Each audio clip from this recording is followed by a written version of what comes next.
Phone তারপরে প্রকৃত মালিককে ফেরত দিলাম। সাথে সাথে আমরা সাইবার ক্রাইমের বিশেষ করে ফেসবুক আইডি হ্যাক হয়েছে এরকম 5টি আইডিকে পাসওয়ার্ড উদ্ধার করে ফেরত দিলাম এবং তারপরে একটি টেলিগ্রাম আইডিও উদ্ধার করে দিয়েছি আমরা। এবং বিকাশে ভুলক্রমে চলে যাওয়া প্রায় কত টাকা, 38,000 টাকা, এটা আমরা অন্য অ্যাকাউন্টে ভুলক্রমে চলে গিয়েছি, সেটাও আমরা উদ্ধার করে প্রকৃত মালিককে ফেরত দিলাম।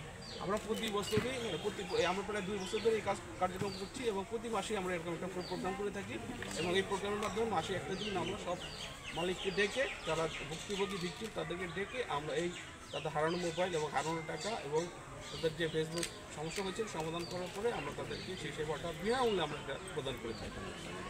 স্যার আপনাদের কার্যক্রমটা স্যার ময়মনসিংহ ডিভিশনের ভিতরে সীমাবদ্ধ না সারা বাংলাদেশ? ময়মনসিংহে আমরা আমাদের 6টি জেলার মধ্যে সীমাবদ্ধ রয়েছে এবং বান্দরবনে একটি রয়েছে। তবে বাংলাদেশের যে কোনো থানায় যদি হোক না কেন আমাদের সাথে যোগাযোগ করলে আমরা এই সেবা প্রদান করে থাকি। আচ্ছা, আরেকটি বিষয়, যাদের ফোন হারানো যায় বেশিরভাগ ক্ষেত্রে, অনেক ক্ষেত্রে কি শুধু ছিনতাইয়ের কবলে পড়েই হয় নাকি এখানে মানে যাদের ফোনটা যায় তাদেরও অনেক অসচেতনতা থাকে? আর ফেসবুক আইডির ক্ষেত্রে হ্যাক করার পরে সেখানে কি কোনো ধরনের ব্ল্যাকমেল করা হয় নাকি অন্য কিছু করা হয়? আপনারা কি পেয়েছেন? আপনারা তো শুধু উদ্ধার করে দিচ্ছেন। আমরা উদ্ধার করে দিচ্ছি প্রায় ছিনতাই মোবাইল বা চুরি বা হারানো যে কোনোভাবে হোক না কেন, থানার জিডি কপি যদি আমাদের কাছে দেওয়া হয় তাহলে সেই জিডি সূত্র ধরে আমরা মোবাইলটা উদ্ধার করে থাকি।